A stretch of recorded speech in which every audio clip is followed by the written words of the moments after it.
Okay, let's go and get started today. And today what we're going to do is we're going to cover a review. We're continuing our review of things to bring everybody up to the same place from last semester. And we'll add a few new things in here too maybe for you that you haven't seen before, but I want to make sure everybody's on the same page with all of this. So we're going to continue our review today. And today's review is object-oriented programming.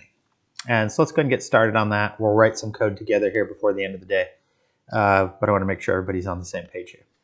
All right, so procedural programming is what we had been doing before. So in previous examples, including the one that we had just done, you have variables like named like player X, player Y, ship X, ship Y, ship angle, ship speed, whatever.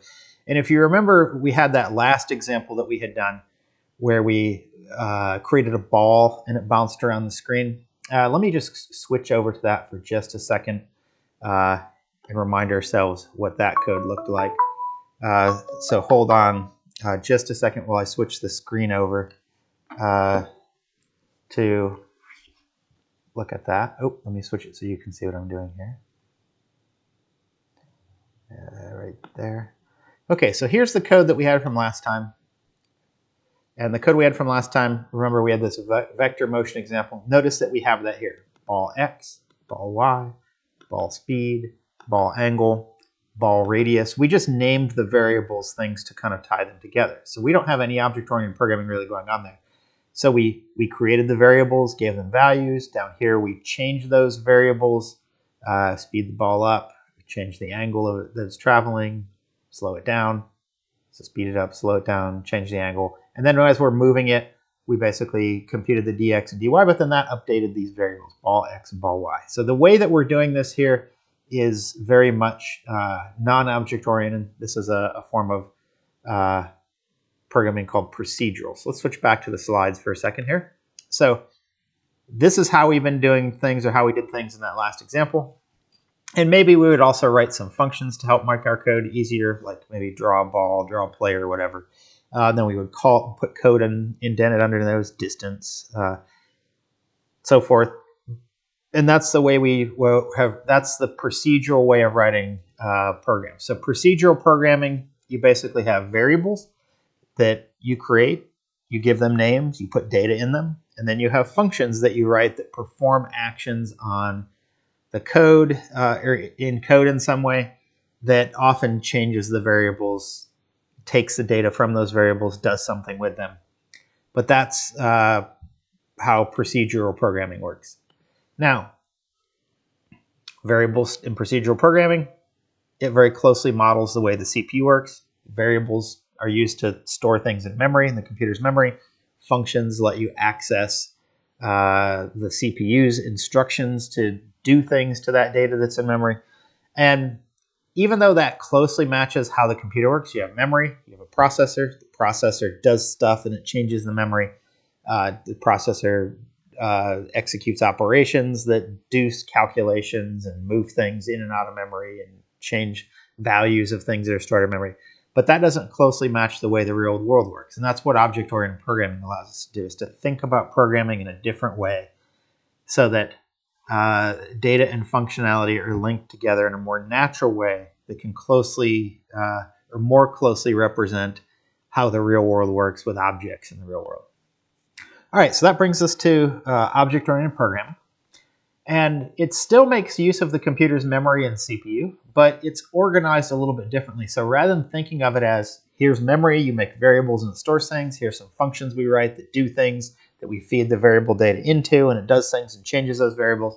The code is organized in a way that more closely models real-world objects. So think of that example we did last time with a ball. So with a ball, the way that we had done that before is we had variables, ball x, ball y, and the ball, and then in the code we wrote code that then computed dx and dy and changed the ball x and ball y to make it move. We then detected did it hit the edge, and we made it bounce and things like that. But thinking of that ball, a ball has data that might describe it or something about it. So for example, that ball object, if we think about those variables we created, we had a position, like an x and a y. we had a speed, we had an angle that was determining how it was going, we had a radius that was its size. So we had that. We didn't have a color variable, but we could have created that. But you might think about that as a real world ball, something that's physical that is in the real world. In here, hold on a second. I'm going to head off screen and actually pick up a real world ball. I'll be right back.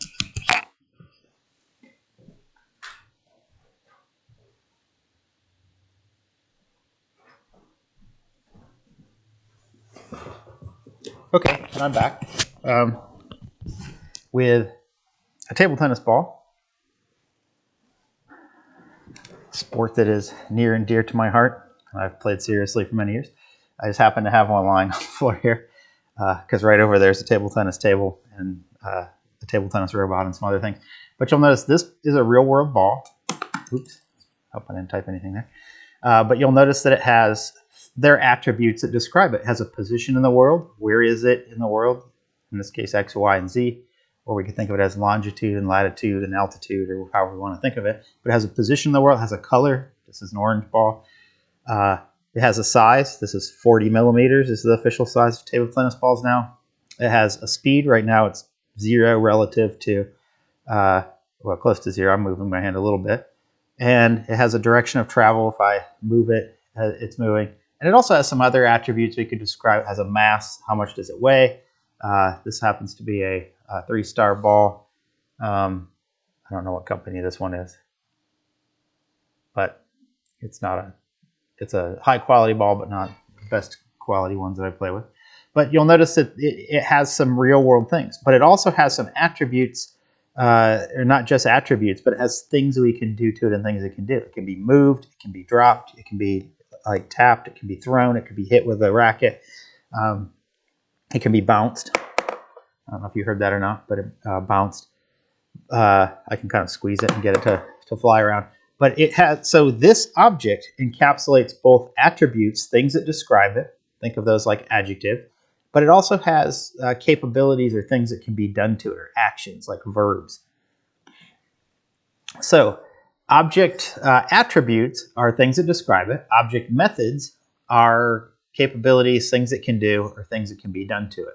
And so you might think in forms of the program we just wrote, there would be think of those as object functions. So object attributes are object variables, object methods are object functions.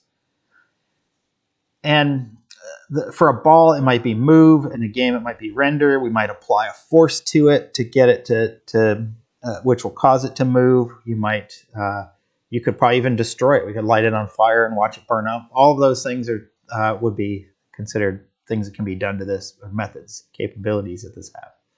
And every kind of attribute or object might have different methods, different attributes, and even a different one of the same kind of object. Like I could go over there and get a white ball, or I could get a 38 millimeter ball like the old style ones. And those would have different sizes, maybe a different color, maybe a different mass. But the idea there is different objects behave differently. And other objects, like for example, this bottle of water, it has its own attributes and its own methods. You can unscrew the cap of this. That makes sense. You can put water in this. It has a certain water level inside of it. But we could not unscrew the cap of this table tennis ball. It doesn't have a cap. It also, the way it's designed right now, doesn't hold any water. So it doesn't have a water level. Now, so essentially to make an object like that in object-oriented programming, we have to define a class. And a class is kind of like a blueprint that defines a certain kind of object or a certain type of object. So a class definition describes what attributes an object has, and what methods the object has. In other words, we're defining, hey, this is what makes a table tennis ball a table tennis ball. It's got these attributes, and it has these methods or capabilities. So what variables does it have that describe it? What functions does it have for things it can do or can be done to it? So once we make a class is a blueprint, then we can stamp out instances of these. So what an instance is, it's an actual object made from a class blueprint. So once we've defined a class, you can make one or more object instances from that class. So If we wanted to manufacture 1,000 table tennis balls or 1,000 balls in our game, we make one class, only one, that has the attributes, has the methods, and then we can just make as many instances of it as we want. All right, so let's look at a quick example here. This is a coin, and then we'll return and we'll rewrite that code we did earlier for the ball. So here's an example of a coin. So class coin. Now this thing here we'll talk about in a second, this special, so essentially underneath the coin class, we have all of these different things that look like functions, but notice they're indented under class. Those are the methods.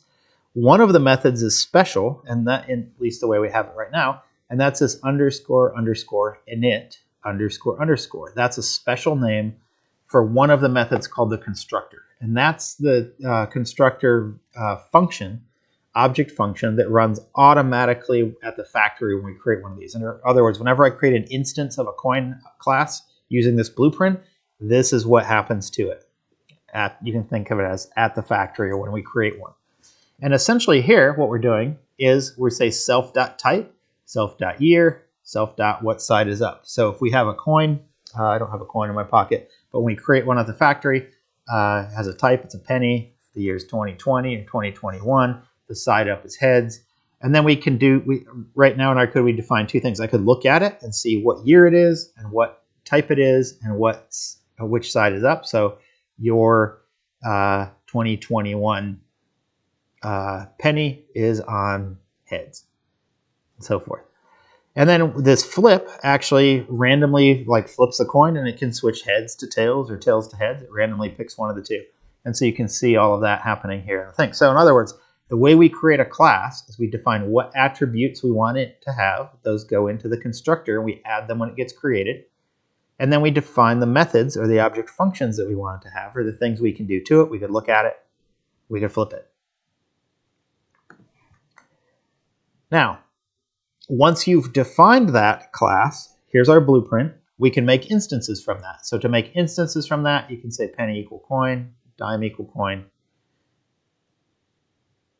penny.lookat, dime.lookat, penny.flip, dime.flip, penny.lookat, dime.lookat. And so you can flip it and do that. Now notice I took out the type in here. If we make a penny, we probably ought to pass that in to say what type it is. We'll talk about how to pass things to the constructor in a little bit. And this special init function, object function, is called the constructor. In other words, in object-oriented programming terminology, that special function that runs when we create one of these is what happens to construct that object, to build that object at the factory. That's why it's called the constructor. It actually turns out that there's another function that you can have run automatically when you delete the object or when it gets destroyed, called the destructor. In Python, that's not as important as it is in some other languages like C++, but you can make a destructor as well, which is the underscore underscore del underscore underscore to delete that. When it gets deleted, that gets called. Okay, so let's go back to our ball example, and then we're going to go back and write the code and change that. So here's my example. So before we had ball underscore x, ball underscore y, we're making that part of an object. So we're making a ball blueprint class for a blueprint for a ball, and in the constructor, we're giving it an x and a y, and here I'm picking them randomly. You can make them start at the middle of the screen, I suppose, but we're going to pick a random position when we create one of these on the screen. We're going to give it a random size. This is equivalent of our radius we had before. We're going to give it a random angle. We're going to give it a random speed between 0.1 and 1, and we're going to give it a random color. Or the color in this case is always going to be red, so they're always created red. We could also make this random if we wanted to. We'll probably do that in our example code in a second. Now, what are the two capabilities I'm giving the ball? Well, I'm giving it the, let me rewind here for a second. I'm giving it the capability to call move, which in other words, it uses the angle and the speed to update the position here. Now, we might want to add the code that makes it bounce in here as well, and we're going to do that here in a second, but I didn't have a lot of room to fit that on the slide, so I made this a little simpler. It'll just move it and move in the next position. We're not bounding it on the screen. We're not making it bounce. We're not doing anything like that right now in this example. But again, looking through those, underscore underscore init underscore underscore is the constructor. Runs automatically whenever we create an instance. That keyword self that we put as the first thing in the parentheses here, that refers to the object that we just created. In other words, at the factory, we're saying, hey, on that thing itself, add this and this, and this, and this attribute. So in other words, when I create a ball, bam, it has a position, the self.x, self.y, self.size sets the size, self.angle of travel, self.speed, self.color. So that's us at the factory doing all of those things to that object itself. And notice that that's always the first parameter for all of the methods for every one of the object functions or the methods here is always self. And that gives us a way for that function, that object function, to access that object itself. So notice down here, that's important. We go to draw it. We need to have the color, access to the color. We need to have access to the position and the size. If we're going to draw it the right color, in the right position, the right size, we have to access those on the object itself from inside this function. And when we move it, same thing. We need to know where it is, what angle it's traveling, and we need to change the position based on that stuff. Now, one other thing to notice is we don't have to use all object variables. We can make local variables in here like dx and dy. Those are just active while this method is running, and they go away when the function is done. So these are like temporary variables that run inside of there. But if we want to access part of the object itself, we have to use that self dot in front of them. And remember, when you create a class like that, you're not creating an object. You're just creating the blueprint for making objects. So to make objects from that, we call that like it's a function. One other thing quickly, notice that I capitalized B for ball. That's by convention that in Python programs, you make variables all start with lowercase letters. You make classes always start with an uppercase letter. You make functions that you call start with a lowercase letter. And that way in your code, when you have something like this, you can tell, oh, that's a class that's being called that's creating an instance. So we call this class with the parentheses at the end. That calls the constructor. All of the stuff gets added automatically, and it returns to us an instance to that new object that was created. After that object's created, you can then use the methods on that. So ball1.move, ball1.render. And if you want, you can make more than one instance. So here's 3 balls, ball 1, ball 2, ball 3. They're all going to have their own size. They're all going to have their own color. In this case, it'll all be red, but they'll have their own color. They'll have their own speed. They'll have their own direction of travel. They'll have their own radius. And you can see we've created 3 of those now. So this will get called, this class will get called every time the constructor will run separately for each one of the times that we create an instance from it. So in other words, each object instance will have its own set of attribute variables. Ball 1x will be different than ball 2x, will be different than ball 3x. And notice that happens automatically when we call that constructor, because that gets called for every time we create an instance. All right, so let's go back to that ball example that we had from last class, and let's actually change it. Let's actually make it so it works. So I'm going to switch the screen over here, so give me 1 second. I'll switch back to that program we worked on last time. So here's the program from last time. So we're going to object orientize, I don't know if that's a word or not, but it is now, this code. So let me move this so that it's, so we don't have that background desktop garbage peeking through. So I'll put that right there. And let me pull this down just a little bit. Okay. And I think I have the font large enough that hopefully you can see this on your screen. I normally program with a much smaller font so I can fit more on the screen at one time. But this is exactly the code we had from last time. Notice we're not making a class, we're not doing anything. So what I'm going to do is I'm going to change it. So first thing I'm going to do is I'm going to do a save as. And I'm going to call this vector motion 1 underscore OOP, which stands for object-oriented programming.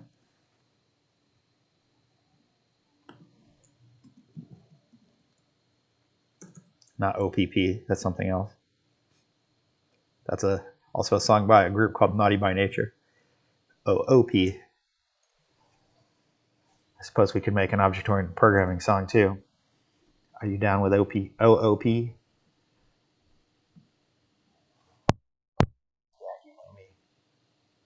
Okay. Anyway, looking at this, let's go ahead and start changing it. So first thing we're going to do is we're going to make a class. So I'm going to make that up here. So class ball. And the reason we put object in parentheses after this, this is makes this class that we create inherit attributes from the Python object, which is kind of the top level object. You can actually make a class without putting object there, but that's considered the old way of making classes in Python. The new way is you just put object there, so just put it there. And don't worry too much about that for right now. Now the first thing we're going to make is we're going to make our constructor. So def underscore init underscore. I'm going to put self here. Now we need our attributes. Now the things that we're going to make attributes for were the things that we had variables for down here. I'm also going to add the color one. So I'm just going to do a Control X and cut those. And I'm going to paste them up here. But then I want to indent all of those.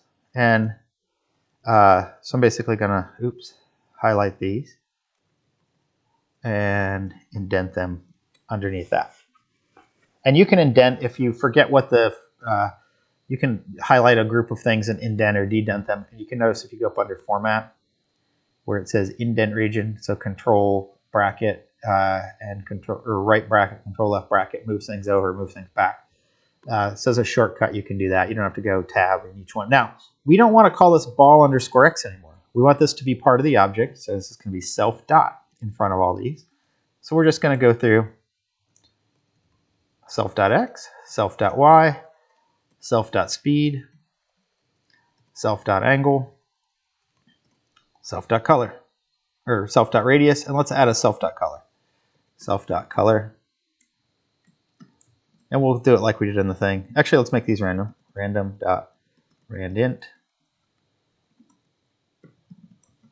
And we'll go ahead and make these some random shade of color here. All right, so we gave it a random red, random green, random blue. Let's also randomize. We need to import random, so add that at the top. Now let's do this, make these have random positions as well. So we could make them so they all start in the middle of the screen, but here I'm going to do random.randint 0,799.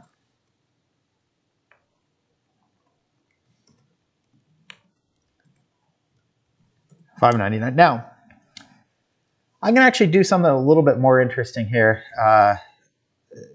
in just a second here.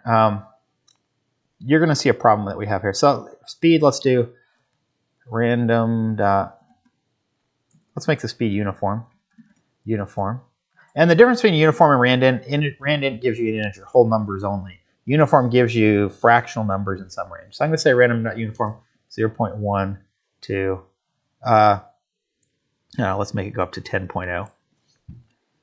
Angle, random dot.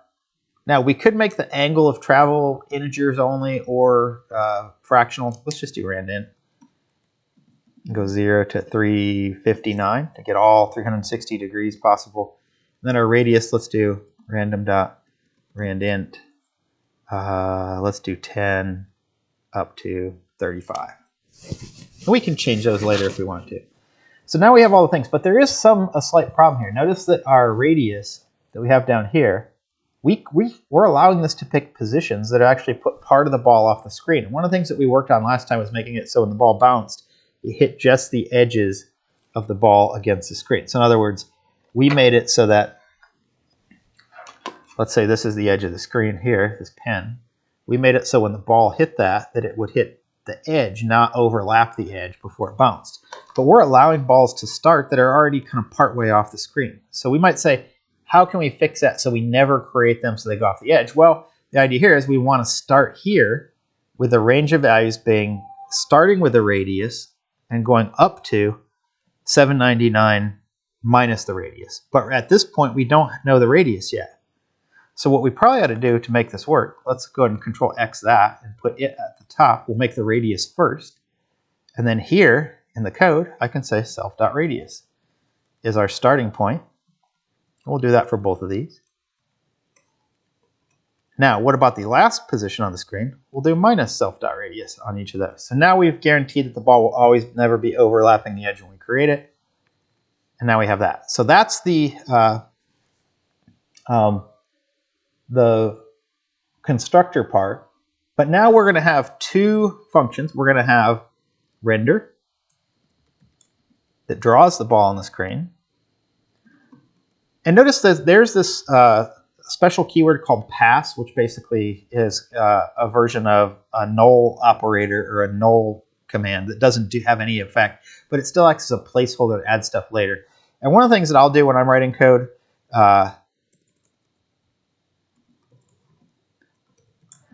is sometimes I'll make the structure of the class first and put pass in there just as a placeholder to act as his indented code is going to go in here later.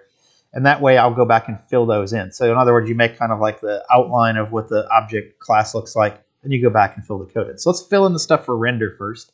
And notice we had that down here. Here's the code that drew the ball right there.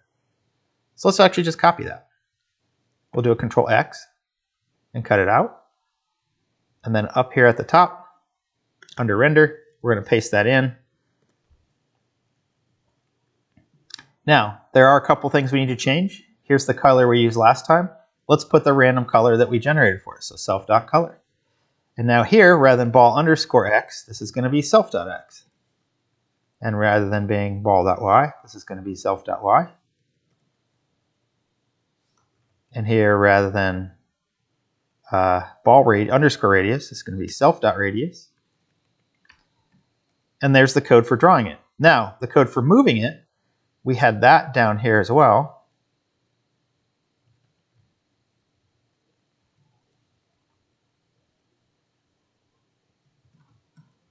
So all of this stuff that we have here was moving it. So I'm going to do a Control X on that. And I'm going to come up here. I'm going to paste that right there. And one thing that I need to do is notice that the indentation's wrong, so I'm going to highlight all that. I'm going to use that shortcut for moving the code over, so Control and then kind of the right square bracket. Moved it all over. So now we have that. Now we've got some work to do here because notice we have all these ball underscores. So here I need to do self dot in each of those places. And I'm just going to copy and paste those in place of that and that and back here, that. But notice that's all I'm changing. I'm not really changing any of the other code here because it really works the same way. And here, I don't need to necessarily change it there because this is a local variable, so it's not part of the self, but I do need to change any of the other ones that are actually attributes. So like, for example, dx, we don't need a self dot in front of that. We also, for this ball collided, that's just a temporary variable that we're using inside of here. We don't need it on that, but we do need it on that. And that. And that. Oops, not that one. Oops. Ah. Y.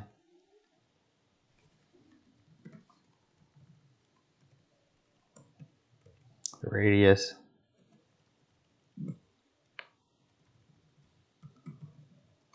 Y. The radius. And then down here for speed. And down here for angle. And there we go. And let me just collapse this a little bit. All right, so there are the things for the ball. Now, one thing that we didn't do here is notice we have this stuff here to change that ball down in the code. So we had the keys to change the angle, we had the keys to change the speed, and we had the keys to change the speed. Now, I'm going to go ahead and make this work with one ball for right now, just to show you that working. So now that I've created that class and we've got all this other stuff, let's actually create the ball instance down here. So what we're going to do is I'm going to say ball, I'm going to call it ball1 equal, let me call it ball underscore 1 equal. Now to create an instance, we call the name of the class. And right now there's nothing we need to pass to that constructor because we didn't make our constructor accept any other parameters, and the self is automatically put in there for us. So we don't need to put anything for that.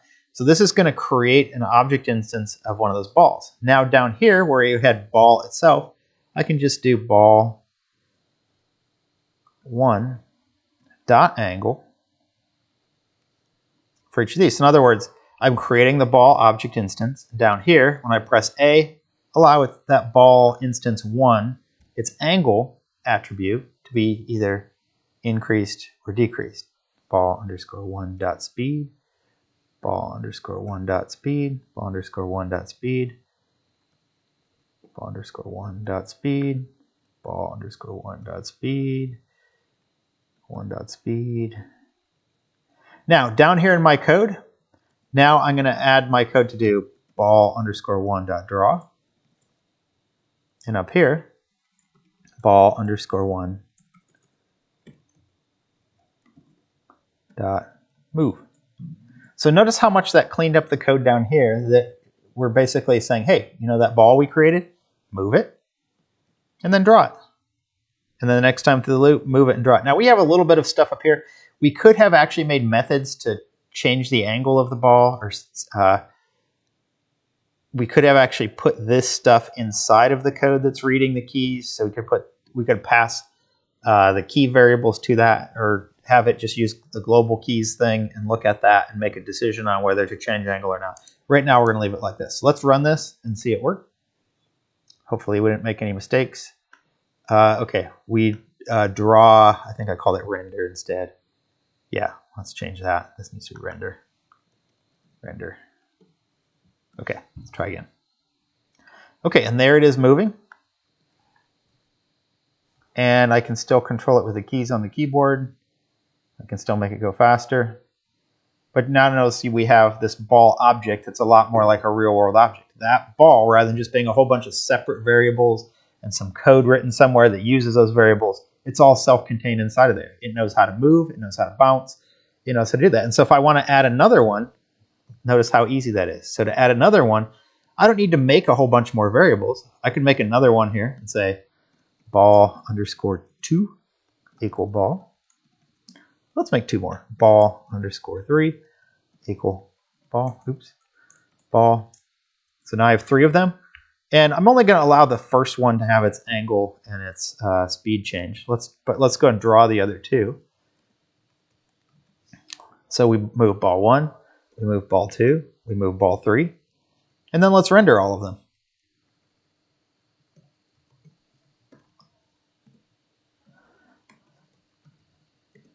So we move all 3, render all 3, and now we'll have 3 of them moving.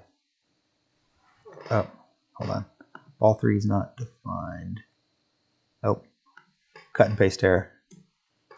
All right, here we go. Oh, shit. I mean, sorry. All right, here we go. All right, so there's 3 of them all moving. Notice how easy that was to create 3. And now, whichever one's 1, which is apparently the pink one, I can control its speed. I can change its angle. The other 2, though, are kind of independent like that. Just like in the real world, this ball is its own thing, and I can change its speed and angle if I want to. I can hit it, but it's not affecting other ones that are somewhere else.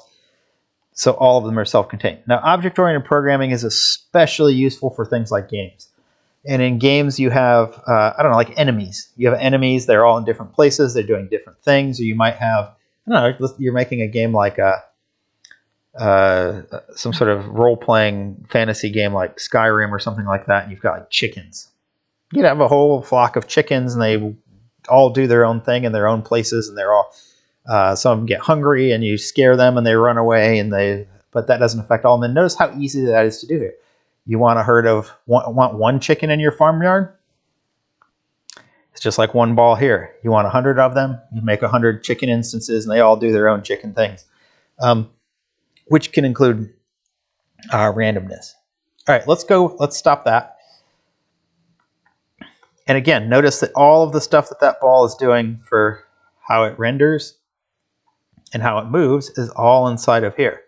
So for example, if we wanted to change how the ball looked and draw it differently and make it, rather than solid, make it so it's just an outline, I change that in one place. And now all of them instances change for that. And that's the other cool thing about object-oriented programming like that, is that it's really easy. Or let's say we want them to have a white outline. So let's make them solid like that. But let's do another circle that's a white outline on it. We can change the code in one place, and it will affect all of the object instances we create from that. So let's make this white. That's not white. All right.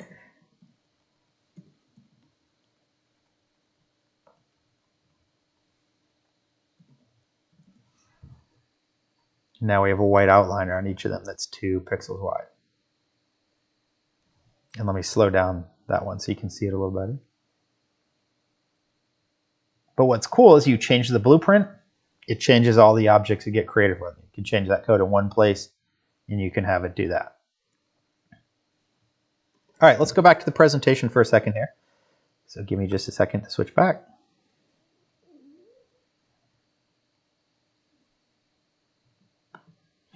Okay, so we did that. We made instances of those objects. Now, one of the things that's especially powerful here is that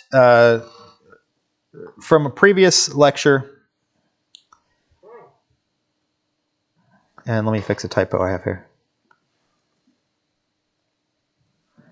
From the previous lectures, okay, I just went to the wrong place. Let me go back to where we were there.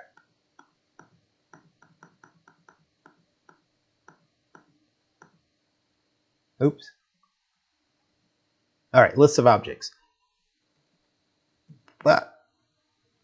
Okay, so if you remember from a previous lecture where we talked about lists and dictionaries, lists can store multiple data items of any sort, and that includes, you can make a list of multiple object instances. So in other words, rather than having 3 separate variables, like ball1, ball2, ball3, like we had there, we could make a loop to iterate through all of the instances that are in some object instances that are in a list. So let's go back to that example we just did and make a list of balls rather than having separate variables for each of them. And this is where you can start to see the power of object-oriented programming, is because we're going to be doing this a lot in our games. You're going to have lists of bullets, you're going to have lists of enemies, you might have lists of inventory item objects, you might have lists of, I don't know, gates or keys or whatever. But this is going to be really cool for us. Let's go back to that code one more time. So give me just a second to get back to that and switch the screen over. Bop there and there. All right, so here we are back to that same code we just had. So I'm going to do another save as on this. Save as. So I'm going to call this oop underscore list. Oop list. I'll change the comment as well. Now, the thing I'm going to do is, notice you can still have individual objects here. So I'm going to change the name of ball 1. I'm going to call it player ball. That one's special because that's the one we're going to control. And so down here in my code, that's going to be player ball. Oops. Player ball. Player ball. Player ball. Player ball.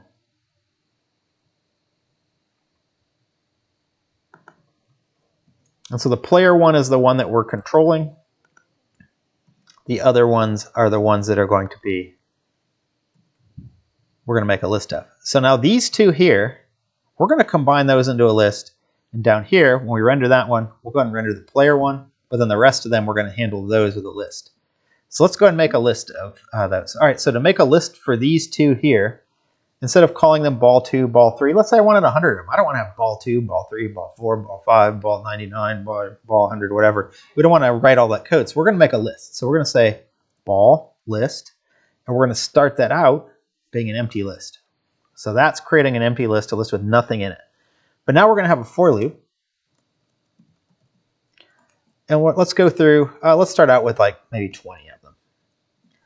And so inside of here, I want to add a ball object instance to that list. So what I'm going to do is I'm going to say ball list.append. So on the end of the list, I'm going to add, what am I going to add?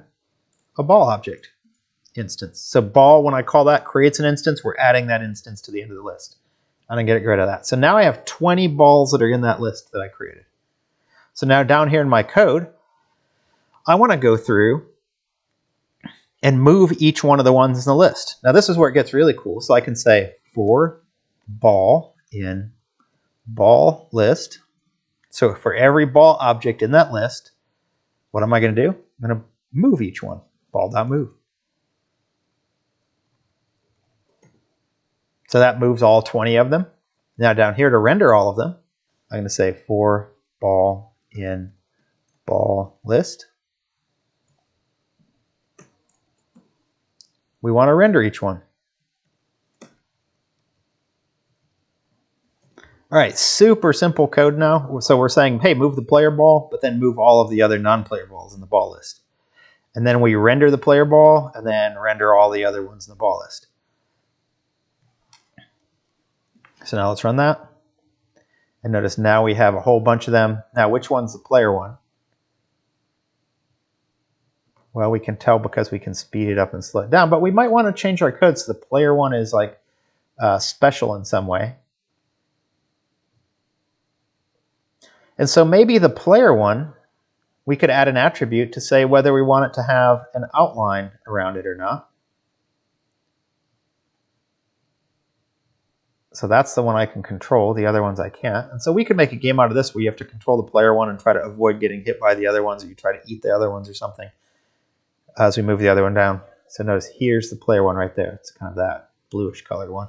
But we can make it special so it has an outline, but the other ones don't. So only the player ball has an outline. And right now it's probably going to be hard to avoid them. I mean, I could see it's almost impossible to drive this thing as it is right now, and especially avoid those. But you'll notice, like, all right, what if we wanted like 100 of these instead of just 20? Watch how easy it is to change this. Instead of 20, we put 100 in there. Now there's a whole mess of them moving around on the screen. 100 of those all moving around. Notice how absolutely drop dead easy it is to do that. What if I want 1,000? Add 1,000 of them to the list. Now, it's probably going to be almost impossible to find the player ball in all that mess as it is right now.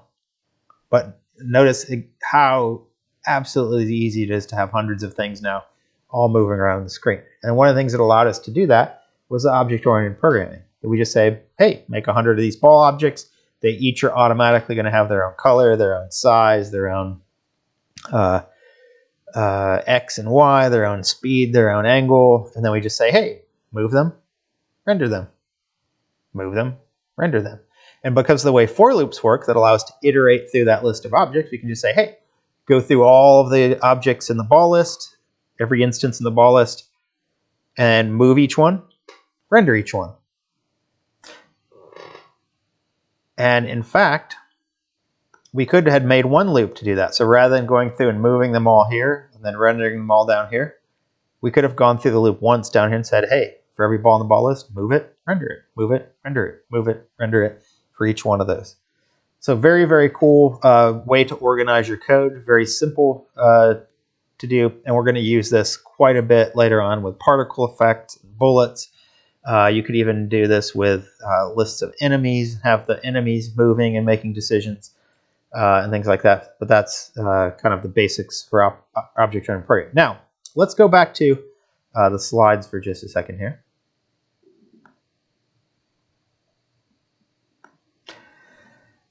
Okay, so we made a list of balls.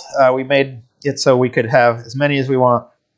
And so I think you can start to see the power of object-oriented programming for right in our games. So in our games, we can use lists of objects for all kinds of things.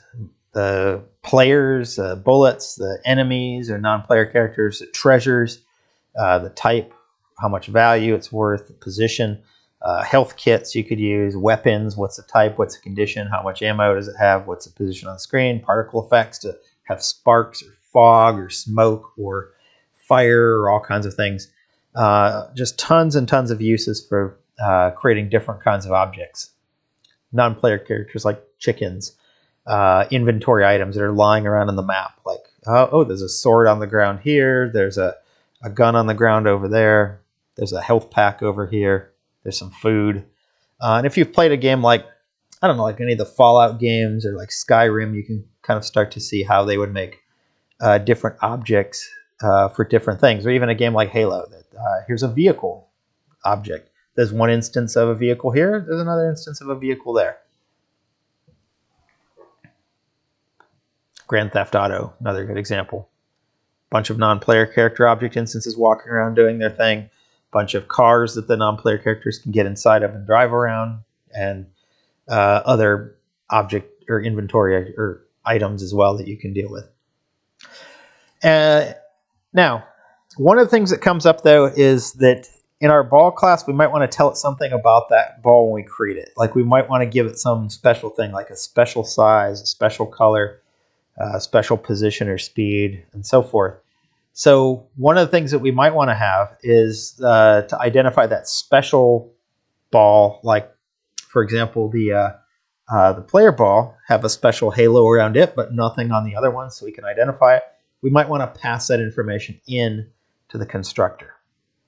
So to do that, we just list the stuff here like we would with any other function, but we put it after the self parameter. The self is kind of automatically needed to access the attributes of that object. But after that, we just list these as if they were other things. Oops. And that allows us to create object instances that are where we want them to be, how we need them to be, rather than just having them always be random. So I can say, hey, create a new object instance of a ball, but put it here, make it this color, make it this size, and that can be really useful. That's going to be especially useful for particle effects. Make a spark, but make it start at this position on the screen and moving in this particular way. So sparks can kind of trail out of some rocket ship that's flying or something along those lines. And you could also pass something into any of these things, not just the constructor. You could pass things into these other methods as well. Like render, you can pass in, how do I want to render? Do I want to render it with the halo or without the halo? And we'll actually modify our example to do that in a second. So you can also pass data to methods just like with a normal function, but you put it after the self. But when you call that function, that object method, you do not put the self in. That's kind of understood. That can be a little confusing. You have to put it in there when you define them, but when you call it, you don't put it in there. And we'll go back and look at that example here in a second. All right, so this says we're going to write a bullet class. We'll come back and do that in a second. But first, I want to change the code in our ball example. So let's go back to that for just 1 second here. So let me switch the screen back. Now, the thing I'm going to do is rather than change the constructor, I'm going to change the render here. So I don't want it to always draw this halo or the circle. So I'm going to say, I'm going to add a parameter here. I'm going to say draw halo equal false. So the default behavior is false. And so now here, I'm going to say if draw halo, halo equal true, then we do that. Otherwise, we don't. So we're only going to draw that halo if that's we pass in draw halo, this parameter, as true. So now we'll run this. None of them will have that. And let me cut some of those out. There's too many going on right now to tell what's going on. So let me knock that back down to 20 of them instead of 1,000. 20. So now notice they don't have the ring around them. But I'm going to identify which one is the player ball by drawing the halo on it. So that means back in my code, in my render, player ball.render, I'm going to say draw halo equal true. But I'm going to leave these to use the default value of false. So now what you'll see is one of them has a halo, and now I can tell which one's the player one.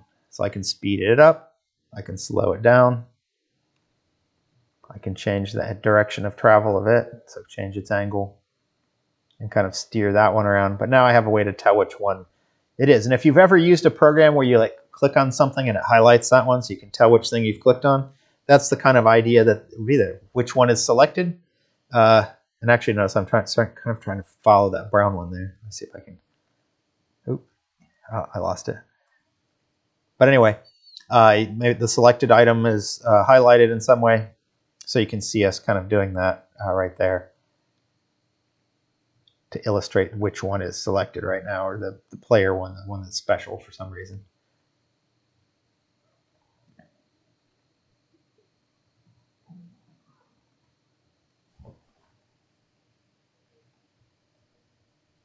Okay.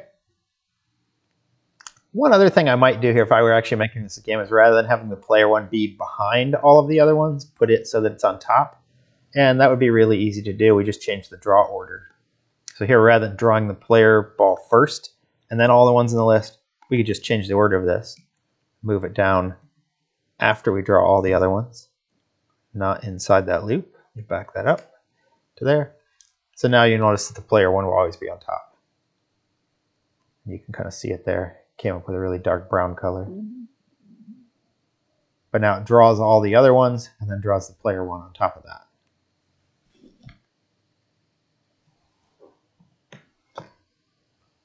Okay, so let's go back to our presentation just for a second here. Oop.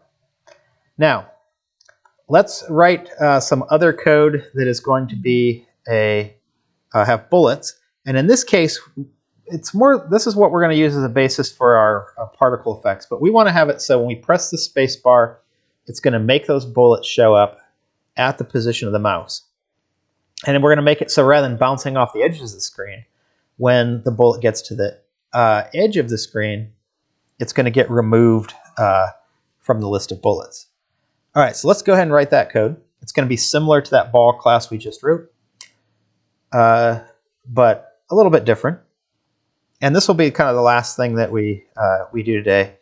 So if you want to pause it here, take a little break, and then follow along as I write this, feel free to do that. And remember, on these videos, you can always pause it, write some code, unpause it, watch what I do, pause it. Or if you get you're following along and you get stuck somewhere and something that you're doing isn't working right, you can always rewind it and rewatch parts of it. But we are at about the 52-minute mark here. So I'm going to pause it here for a second. And we're going to set up and we're going to write this code to deal with bullets. And they're going to come out of, when I press the space bar, they're going to come out of where the mouse is on the screen.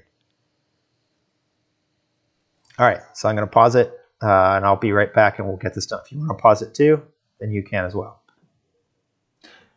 Okay, now we're set up to do this. So as a reminder, we're going to create a bullet class.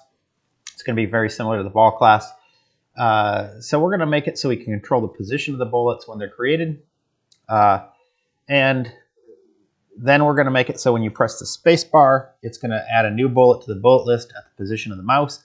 And when the bullet leaves the screen, we're going to remove it from the bullet list. All right, so let's go ahead and do that. So in order to do that, what I'm going to do is I already created here, let's switch back over to this. So I already created like a template program. This is all of the code right now. So basically I just have it so, and we probably aren't going to need, well, we're going to need random in a little bit. But basically I took everything out except for the framework of kind of the basic skeleton of a program. So the only event we have right now, or the only key we have right now is escape. We press escape. It breaks out of the game loop here. We set up the screen. We don't have a class. We're not drawing anything. So right now when I run this, all I will get is this blank window. Nothing happens. I hit escape, it closes. So that's all we have right now. So let's go ahead and write the code for this. So let's start off with a class. So the class here is going to be very similar to what we did before. So I'm going to say class. I'm going to call it bullet. Object. And then we're going to have our constructor, underscore, underscore, init, underscore, underscore, self. But now with the bullet here, we want to have it so it starts out in a known position on the screen. So the known position on the screen, that means I want to pass it an X and a Y into this function to tell it where we want it to be created. So in other words, in the constructor, notice these are required. We're saying we're requiring two parameters to be passed to the constructor. When I say, hey, make a bullet, I'm saying make it at this position, make it at that, or this position X, this position Y. Now we could make it so you pass in the speed and the angle into this as well. We'll figure that out later. So for right now, though, let's go and just do that. So we're going to say self.x equal x, self.y equal y. Now it is going to have an angle and a speed, so self.angle equal, let's just make it 0 right now. Self.speed equal, I don't know, let's make it 5 right now. So there's my angle. It's always at 0, which is going to be straight to the, well, in your case, straight to the right. Camera flips everything around, so it's this way on your screen. And the speed is going to be 5. So all the bullets are going to move the same speed. Now we can play with that later on and change that if we want to, and we are going to do that later on. Now right now, though, we've got that. Now the other thing we have here is we're going to have a render, just like we had before. And we're going to have a move. So render, I'm just going to do pygame.draw.circle, and onto the display surface. The color, we'll just make the bullets white. The position, int of self.x, int of self.y, and now let's make them solid and filled in. Oh, we need the radius. Actually, let's go ahead and define the radius. So self.radius equal, let's make that 4. Now we could just hard code that. Oops. We could just hard code that here, but I'm going to make it like that so we can change that later if we want to. All right, so that's rendering our bullets. Now we need move. So def move self.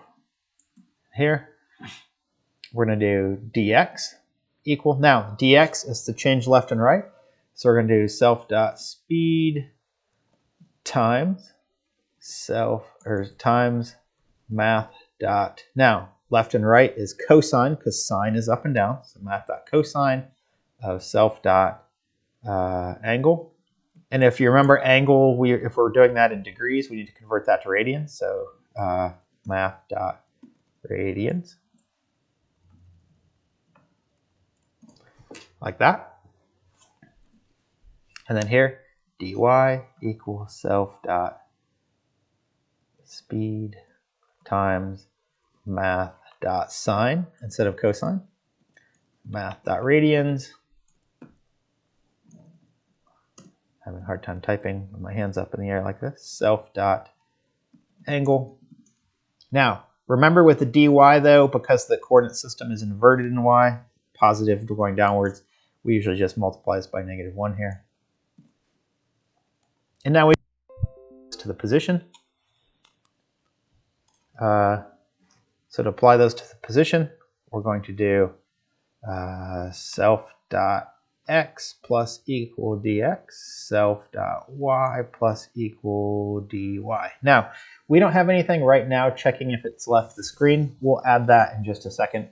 But let's go ahead and write the rest of the code, and then we'll figure out how to get it so when they leave the screen, we get rid of them in a little bit. So up here, now we're going to make a bullet list. So bullet list equal starts out empty. Now down in my code, what I want to do is I want to add a bullet whenever they press the space bar. So here, if keys pygame.k underscore space. And we said we wanted to add it wherever the mouse is. So we're going to append a bullet to the bullet list wherever the mouse is. So let's go and get where the mouse is. So to get that, mouse x, mouse y equal pygame.mouse.get get position. That returns the x and the y. So now we have the mouse's x and y position. And now we're ready to add that bullet. So bullet list.append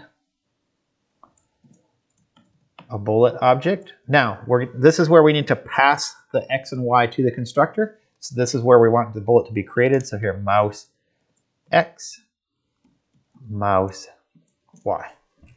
So we're just passing the x and the y to that. That comes into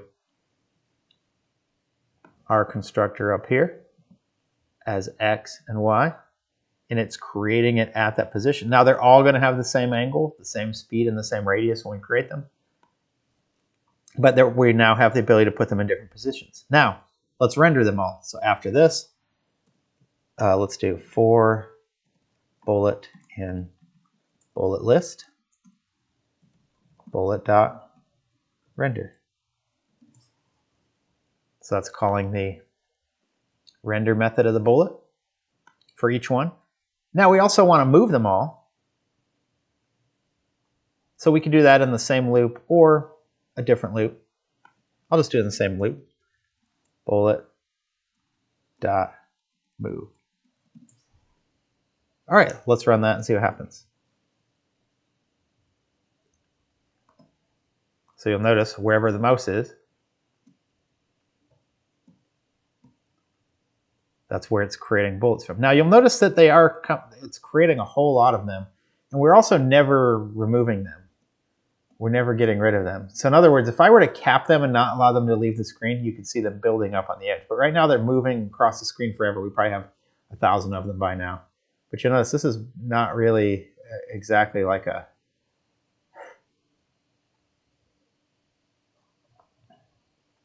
gun. It's more like a water cannon.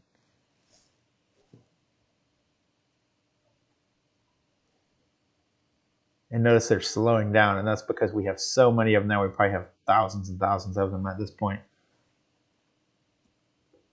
But you'll notice now they're starting to move slower because we're still moving them. So we've got all those bullets are still moving off of the edge of the screen. And it's still moving them, still trying to render them even though they're off the screen. So we want to reclaim those. But before we do that, let's make sure that they're still really there. And let's do it so that up here, if they're off the edge of the screen, if they leave the edge of the screen, then we're going to set their speed to 0. So to do that, I'm going to say if self.x ever gets to be greater than 799, or self.x ever gets to be less than 0, or self.y ever gets to be greater than 599, or self.y ever gets to be less than 0. And maybe I should say, well, let's say greater than or equal to on each of these, or less than or equal to on each of these. So in all of those cases, if any one of those happens, that means it reached the edge of the screen. Then I'm going to say self.speed equals 0. So in other words, it stops moving whenever it hits the edge of the screen. And let's see if that actually is. Now you'll notice they're kind of going to build up along the edge of the screen there.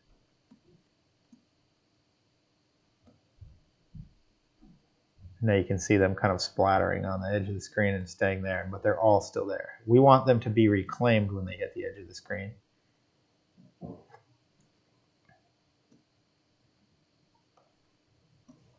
All right, so let's add the code to get rid of them when they hit the edge.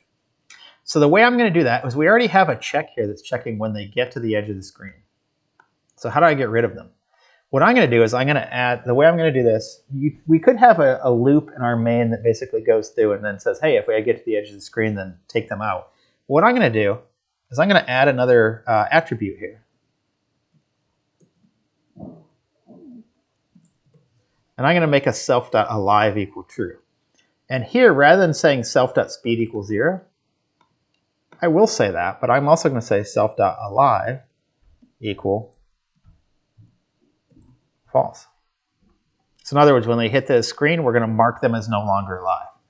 But that's not going to get rid of them. We need to have something that in our main loop that goes through the list, like we have here, and then removes them from that. So after this loop, and actually, I could actually do that. You know what? I'm going to divide this up into a couple different steps here. So we're not rendering. We could do it after this. I'll just do this. So after we go through all of them and render all of them, I want to go through and remove any of them that are no longer alive. So I'm going to say for bullet in bullet list, and I'm going to say if bullet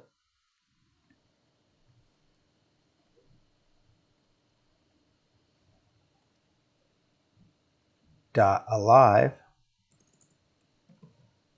equal false, then what do we want to do? We want to remove that one from the bullet list.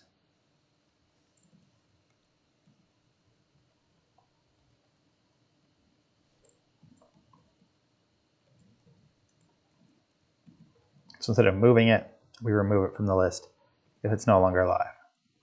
Now, let's quickly run that. And you notice here we are, spacebar, And now you notice they're no longer building up on the edge of the screen because they're being taken out of that list anytime that they're no longer alive.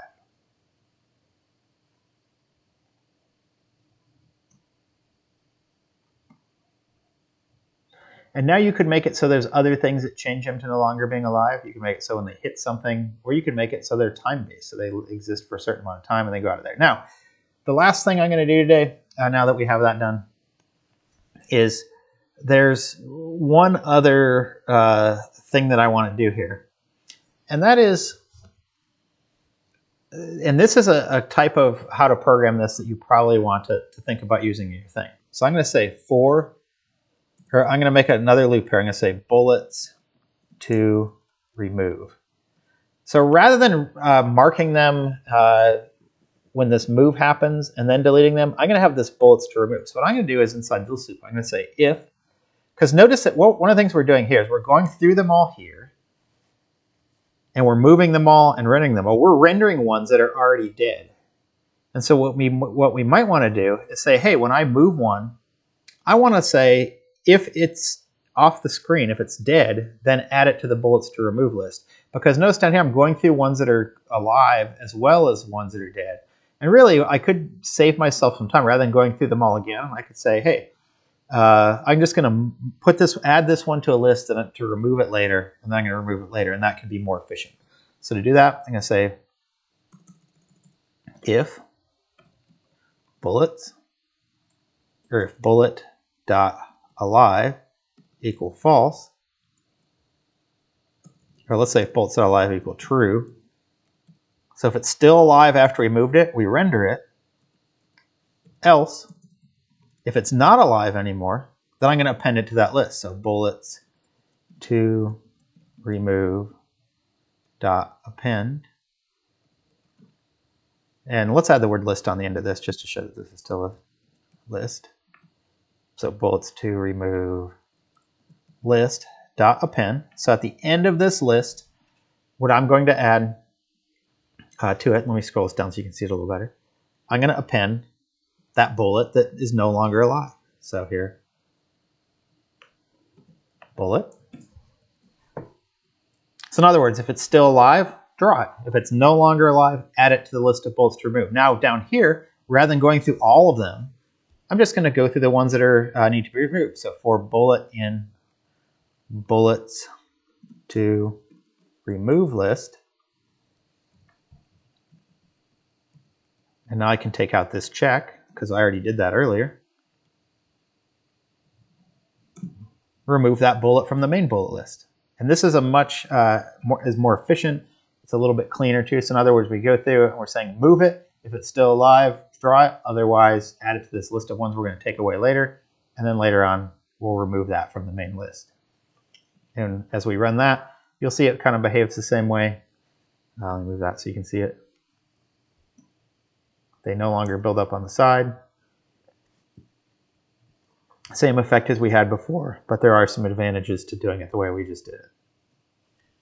Now, one other thing I want to do here, and this will be the last thing we do today, is remember, since these are all created from the same blueprint, notice here this angle. I could make the angle random.randint 0, 3, 59, and now when I run this, spacebar, notice they're all coming out of the location of the mouse, and this is going to be the basis we have for particle effects that we're going to do later on in the class. So particle effects like sparks, we're going to do that, start looking at that next class, and then have an assignment with that. And in fact, we could actually do something a little even more interesting here. We could make it so that when I press the mouse, when I click the mouse, let's, instead of putting this on space, let's actually make it so when you click the mouse, it creates this. So this will be the last thing we do here is let's get the mouse state. So mouse button left, mouse, M, mouse button left, mouse button middle,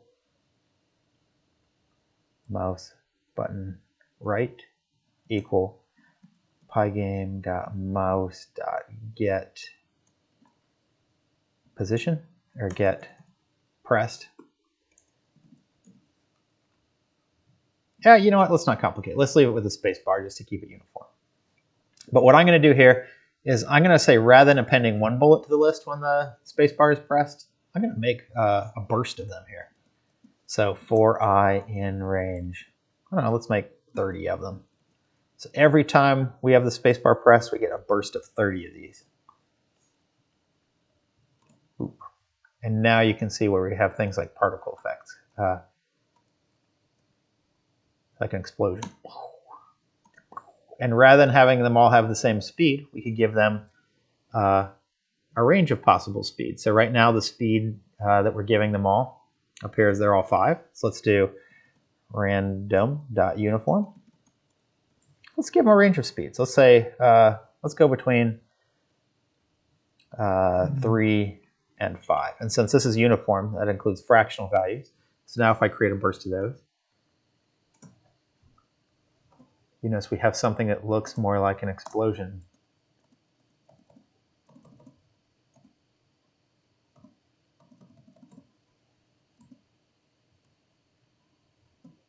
And we can make so many it starts to slow down, but they are being reclaimed when they hit the edge of the screen.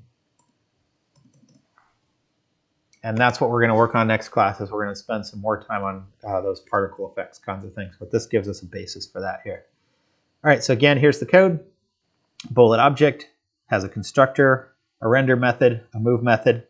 Very simple. This is all of the bullet object code here. And then down here in my code, when I press the space bar, we just get the mouse position and then make a bullet at the position of the mouse. In this case, we're making 30 of them at that position. They're not really bullets anymore. It's kind of like shrapnel at this point. But you'll notice we make a list of bullets up here before the thing starts. Whenever they press space bar, we get 30 of them added to that list.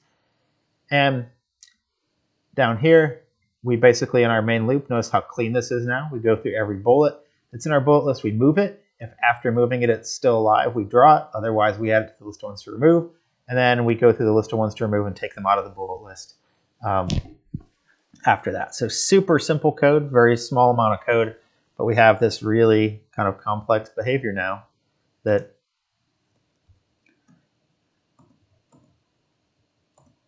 does stuff that maybe you would recognize from other kinds of games. Spaceship crashes, explodes into a burst of sparks like that. All right, so let's go back to the presentation just for 1 second. So we did that. And that's all for right now. That's our review of object-oriented programming. Hopefully that makes sense. Now we are going to spend a little more time with object-oriented programming again. There's some other topics of object-oriented programming I want to get through. For example, everything in Python is an object, including the code you write. So when you make a class, the class is actually an object instance. When you create a variable, it's actually an object. When you create a function, it's actually an object instance. So Python is very purely object-oriented, but you can program with it in a procedural programming kind of way. But behind the scenes, everything is an object. Even a number like the integer 10 is an object in Python. And that's actually pretty cool. It allows us to do some things that we can't do in other languages. But we're also going to then use the stuff we do with object-oriented programming for particle effects, like we just started on now. We're also going to then add some more stuff with trigonometry, with some physics simulation. So rather than those particles just going out, we can give them gravity and have them be pulled down. We can make them hit the bottom of the screen and bounce. There's a lot of stuff we can do with that. So we're going to look at that coming up here next time. So other than that, everybody stay safe. Wash your hands. If you're around other people that aren't part of your household, wear a mask. I want everybody to stay safe in here. And make sure to check the course site for quizzes. And we are going to have an assignment coming up here before too long, so look for that as well. All right, so that's it for right now, and I'll see everybody next time. If you have any questions or troubles, let me know. If If you try writing the code and you get stuck and something's not working, remember you can always rewind and rewatch. But also if you get really stuck and you don't know why it's not working or what's going wrong, send me an email, send me a text message, give me a phone call. I'm here to help you. And I really want to get everybody up to speed on this stuff and everybody's mind refreshed on all of these things so we can actually start writing some really cool games here coming up where you get to pick what that game does. And pretty soon we're going to do some side scrolling and some tile-based stuff to make games like Terraria are possible with the stuff we're going to be looking at coming up here. We're also going to dig into some file I/O to be able to save file levels in a file and load them. So look for that stuff as well. But we're going to dig into that soon. We're almost done with our review. All right, see you next time.